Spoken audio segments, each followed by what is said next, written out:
So, Adonis Paul stated that I allegedly attacked my former employer at Pendle Mental Health Center, and that I was never employed by Pendle Mental Health Center, which a search of my tax records would show that I was.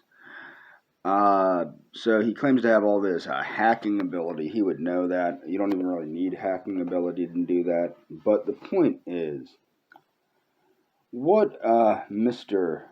Paul needs to understand is, I have quite an extensive work history. I'm not secretive about my work history, but I want to get to the point with Elodie Witkowski, the woman that attacked me, might I add, or at least attacked my property. So what had happened, and people that look at the comments section of that video, where I call her out for her behavior, you will notice that one of my coworkers, a woman named Talisha, she stated that I was accurate, and she actually was hoping that I would mention how she dressed like a hooker. Okay, she would come to work dressed like a hooker, and that was the head of the outpatient services at a mental health clinic. So, a little bit about my job history. Now, this is what I want to do. First, I'm going to go into what is a peer specialist. A peer specialist is a person with a diagnosed mental illness that has different training. Now, the level of training required varies extensively from state to state, from community to community, and also from agency to agency. Where I was required, not necessarily a lot of training, but I had a lot of training because I went to school for criminal justice. So I had a lot of crisis intervention classes, hostage negotiation classes, private and public, private security, how to police, different things. So I was very well trained in behavior. Okay. I had to sneeze. Damn. Okay, that ruined my video. But my point is that I did indeed work at this agency, and the woman that is in question that I allegedly, quote, laid hands on, as Adonis says, I want to remind people, as I did in the video that I will leave a link to, the proof that I did not lay hands on her is that the police were never called on me that day or any subsequent day. Up until, even now, she's never had the ability to call the police on me. Why? Because I never attacked her. Okay? So, she never called the police on me. I was I was not fought on, I should say. I wasn't even awarded. I was given full unemployment, okay, and all of my vacation time because they knew they were in the wrong. Okay? They didn't try to fight me at all because they knew they were in the wrong for allowing this lunatic to work at a mental health agency, but because it is a narcissistic work environment and so many people that work there are members of a clique, they protect their own. There's a lot of things that go on there, molestation of clients, a lot of things that I've reported to the county, a lot of mistreatment of people with mental retardation and other things. There's a lot of things that go on there that I've made the public aware of, both anonymously and non-anonymously. And why I'm trying to get former clients from there and former employees from there and current employees from there to get together and to communicate and converse and start something to help there be some kind of movement to help people get the services they need in my area. Okay, that they really do need. There's people that are mentally ill that really do need help, and I want to be the access of that to help unify those people. And I think that there needs to be more of an employee, both a provider and a consumer-driven mental health thing instead of a county-driven model. That's my point on that. I think that employees need to start having more of a say in how these businesses are run. So that's that. But he said I was secretive about my work history. No, I'm not. When I was 13 through 16, I was a janitor. I've never been secretive. I just haven't put it out publicly since I lost my Facebook accounts and my one LinkedIn account I lost. I have a baloney LinkedIn account, but I've lost my previous LinkedIn account. So when I was 13 to 16, I was a janitor. I cleaned a lot of car dealerships. I cleaned a lot of, well, not a janitor, I guess you could say I had cleaning jobs. I was paid by the job. And then when I was 16, I was hired to teach martial arts at the school that I took martial arts at. And I was employed there from the age of 16 to the age of 21. That'll come up later too, because I was re-employed by the same gentleman, but under a different school, because he had retired and then had to unretire. So after that, I became a security guard. Okay, I briefly joined the Coast Guard, but it was red flagged due to my mental health record. I was honorably medically discharged. So when I say that I worked for the Department of Homeland Security, I did. I just never said for how long. Now, after that, after I got out of the Coast Guard, I became a security guard again, and then I went to another security job again, and I did a factory job where I helped make energy windmills. The company's name is Gamesa. They're out of Spain. They laid everybody off. I was one of the layoffs. And then I went back to working as a security guard at a local mall. I couldn't stand the supervisor there because she was one of them like chip on the shoulder lesbians. So I worked there for about a year, and then I left and I got a job working in the deli, bakery, and cash register of a supermarket, a local supermarket. Okay. Then from there, and also in my teenage years, this is what you have to understand. When I was 13 through 25, I worked a lot of construction type jobs, roofing, painting, putting in fences, putting in pools, these things. There's the kind of landscaping, hardscaping. These kind of jobs were the jobs I did when I was younger. Like 13, more so 16, but also when I was younger I did them too, but more so 16 through 25, I did a lot of labor jobs. Now, what happened was while I was working at the grocery store, I ended up being homeless. So then I immediately got a job at a place called Labor Ready.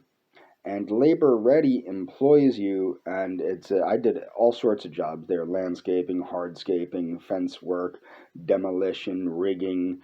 I even worked in the kitchen. They just put you in any job whatsoever. It's good because it does help you build your resume with lots of experience in different things. And people might go, well, how did I end up in mental health? Well, in the year 2008, right prior to me being homeless, while I was still a security guard at the local mall, right before I transitioned from that job into the grocery store position, I was certified as a peer specialist. So a bunch of years later, 2013, no, 2013, yeah, I believe it was 2013, no, 2012 maybe. I think it was, no, 2013 to 2014. I don't know exactly. It was a stressful time in my life. I'm not being secretive. I honestly don't know off the top of my head. But the thing is, I was hired by a mental health clinic that happened to be the mental health clinic that I received services from when I was a youth. Some of the people that worked there at the high levels, the executive levels, did know me. They liked me. My psychiatrist, who I was very close with, my child psychiatrist, and adolescent psychiatrist, the guy that took me off my medications because he said they were exasperating my mental illnesses, not making them better. What it was is they were taking away my executive function. And that's why I have PTSD. I've talked about that in previous videos on YouTube. And I'm going to leave a link to my YouTube channel so people on Rumble can find me on YouTube. But my point is, so I went to his funeral, and at the time I was okay, this is the thing. At that time I was working at the karate school at a drop-in center. I had worked at a drop-in center. Now, people don't know what a drop-in center is. A drop-in center is a place where they usually don't ask for any money, where, people come in, there are a lot of support groups. You have to be a peer specialist in the state of Pennsylvania to work there because you're running a lot of groups. Some of the groups I've run were things like Schizophrenics Anonymous. I'm not schizophrenic, but that's one of the groups. Double Trouble, which is a group for people with a mental illness and drug addiction. Also, certain groups on. So I actually created a group for social anxiety, for people that suffer from social anxiety. And the reason I decided to start that group was because social anxiety and anxiety in general happens to be a symptom of a lot of different mental health disorders. So most people coming there had some sort of anxiety, some kind of angst about life, getting on buses, getting on trains, talking to people. There's varying degrees of anxiety. I also, there were a lot of autistic folks that came in. There was like 3 autistic people that came in. So after working at the drop-in center, I also applied and got the job at the mental health clinic as a peer specialist. I was also simultaneously working at the karate school for about 3 months or so. I was simultaneously, maybe 4 months. I was simultaneously working 3 jobs: the karate school, the drop-in center, and teaching karate. I dropped the karate because I thought it was time to, maybe move forward in a professional sense. Okay, now you have to remember, while I worked at Pendle Mental Health Center, uh, I had to take what are called CEUs, continuing education credits. Anybody that works in the mental health field knows what continuing education credits are, at least in the state of Pennsylvania. I don't know what you have to do elsewhere. But if you don't have a certain amount of continuing education credits, you don't get to keep your job. You will lose your job because you will no longer be considered qualified. Now, some of the continuing education credits I had were in, like, for example, hoarding. I went to a continuing education credit on hoarding that talked about the biological component of hoarding and how people are more likely to be a hoarder if they're the child of a hoarder or the sibling of a hoarder than they are if they're raised by a hoarder, what hoarding behaviors were, what are some behavioral health interventions for hoarding behaviors, how to get lasting results treating somebody with hoarding disorder. So I had training in that. I had training in so many, and the thing is, you have to understand these are expensive trainings too, and that's what I should have thought of. But I was looking at advancing professionally. I wasn't looking at the price. I was looking at this as a stepping stone to something better. So you're talking 700, between 120 and $700 for some of these trainings. So it's not like I'm not trained in anything. Like I said, the hoarding. I also had one in different nonsense. The other one was kleptomania, which is related, similar to hoarding. There's similar components. Similar people have these issues. I also was taught. I learned about obsessive compulsive disorder, and people are saying, oh, he has obsessive compulsive disorder, that's why he learned about obsessive compulsive disorder. No, the reason I learned about obsessive compulsive disorder was because it was the CEU that was available at the time. Like I said, if you didn't meet the criteria, like if you didn't get X amount of these credits, you would lose your job. So that was what it was available. I was busy working. When you get busy working, you lose track of the continuing education credits. Sometimes it slips your mind. Sometimes you get real close to becoming unqualified and having to lose your job. So I didn't do any of that stuff. So what were some of my responsibilities as a peer specialist?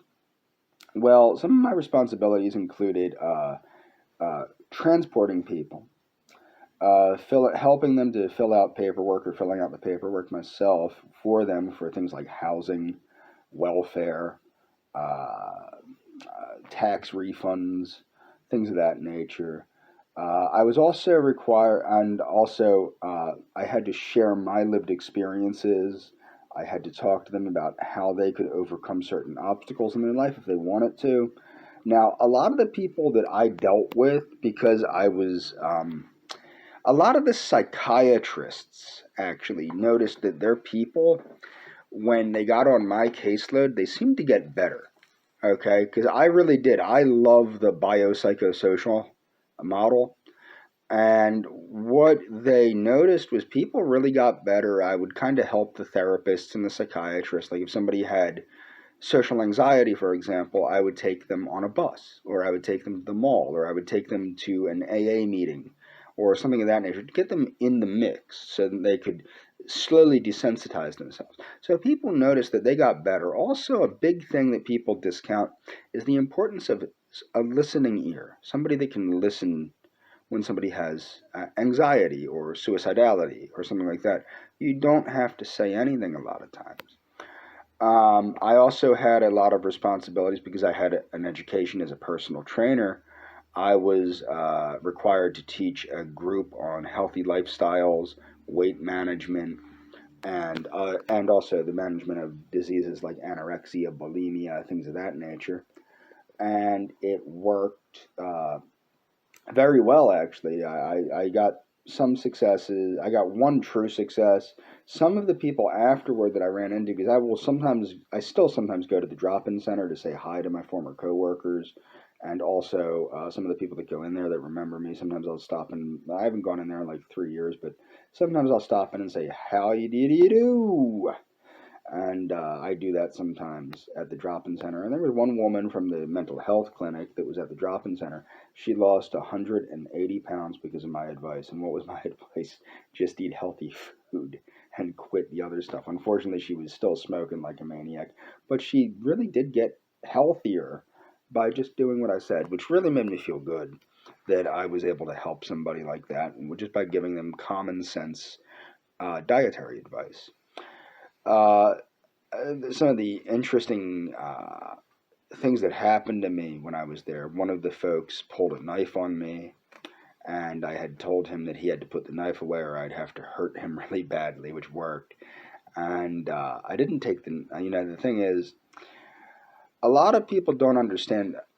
Because of my martial arts training and my security jobs, where I actually have had to deal with people wielding knives, wielding hammers, wielding clubs, just generally crazy people, wielding lunch trays in a food court.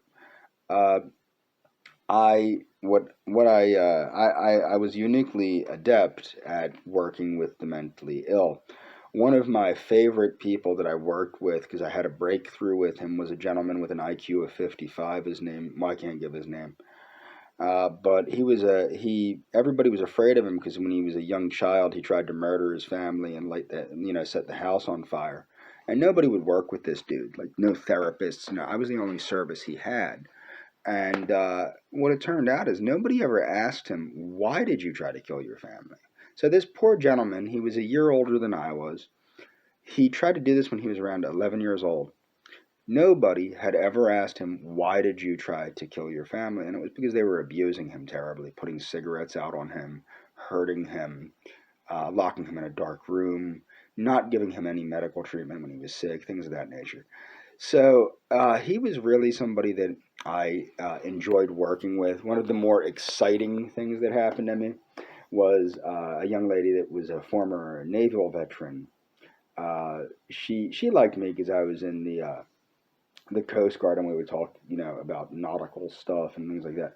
But she was a severe heroin addict, and her boyfriend, who was like 40 years older than her, calls me on the phone and says, so and so needs to go to the hospital. So I get over the house, and he ran out the back door or whatever because she was beating the crap out of him. Big girl. She's like my height. Nice and really thick, too. She's a real thick girl. So she starts like trying to duke it out with me. And I'm yelling at her. I'm like, get in my car now, get in my car now. Because I was trying to take her to the rehab, and then a neighbor got involved. And one of the neighbors like, if you don't get your hands off her, which was funny because my hands weren't really on her. I was just blocking her from hitting me. And they're like, we'll call the police. And I'm like, go for it. Call the police. So I get her in the car. I calm her down. We're going to the rehab. And then she decides that she doesn't want to go to the rehab. She just decides out of nowhere, I don't want to go to the rehab. It's not something I want to do while she's high as hell on heroin. So she decides to try and open my door while I'm going like 50 on a highway. And I'm like, look, just chill out. If you really don't want to go that bad, let me slow down and pull over. And you don't have to you don't have to jump out of my car while it's going 50 miles an hour. And so I had some excitement in that job. I worked with a lot of homeless people. I worked with a lot of people that were, just in really bad shape, a bunch of cutters, young people that were cutters, people that were like 18, 19, 20. A lot of drug addicts, a lot of mentally retarded folks. But, I mean, it was a pretty rewarding job. So what about that supervisor, Elodie Witkowski? Well, when she fired me, she basically fired me and then went to the bathroom and wanted me to wait there for her to come back, so I supposed that she could fire me a second time. And I said, screw this, I'm going to Human Resources. Human Resources was in another building, quite a ways away, maybe, I don't know, 10 miles away. Where I worked was in Pendle, Pennsylvania, and where the Human Resources office was in Langhorne, Pennsylvania, probably, I don't know, 30, maybe 20 miles away, 30 miles away, I don't know. But my point is, it was a distance. So I'd go out. At the time, I had an old-fashioned Dodge Ram van. So I started it up. You have to let older vehicles warm up. So she comes down and she starts pushing on the front of my vehicle, shoving the front of my vehicle, smacking the front of my vehicle. And I told her, you can't do that. I had to put down my window and I said, look, you can't do that. If you continue to do that, I'm going to have to call the police on you. So she's still going and going and going, and I lay on my horn, and I put down my window again, and I go, look, Elodie, if you keep this up, I'm going to have to call the police on you, and it's going to look really bad. To this day, the one thing I regret more than anything is not calling the police on her. So she wouldn't get out of the way of my vehicle, so I had to back up over like a concrete pylon, which was great because I had these like awesome truck tires. So I cut the wheel all the way to the right, and I slowly pulled forward, and she's still hitting my van, smacked my mirror, tried to rip my mirror off, hit my window, starts yelling at me as I'm pulling away, but I never tried to run her over. Where does that come in that I tried to run her over? Well, she goes back into the workplace, and this is how hated she was. Apparently, she told everybody I tried to run her over, and I start getting calls from coworkers I didn't even know had my number, but apparently they got them from other people that had my number. And they're calling me complaining about, well, not complaining, they're calling me, congratulating me, saying, wow, I can't believe you tried to run that evil bitch over, like all sorts of crazy stuff. And I'm like, look, just relax, that didn't happen. That's not what happened. I don't know what she said. That's not what happened. She's crazy. I got to Human Resources. I got in an argument with the Human Resources person because the Human Resources person refused to rectify anything.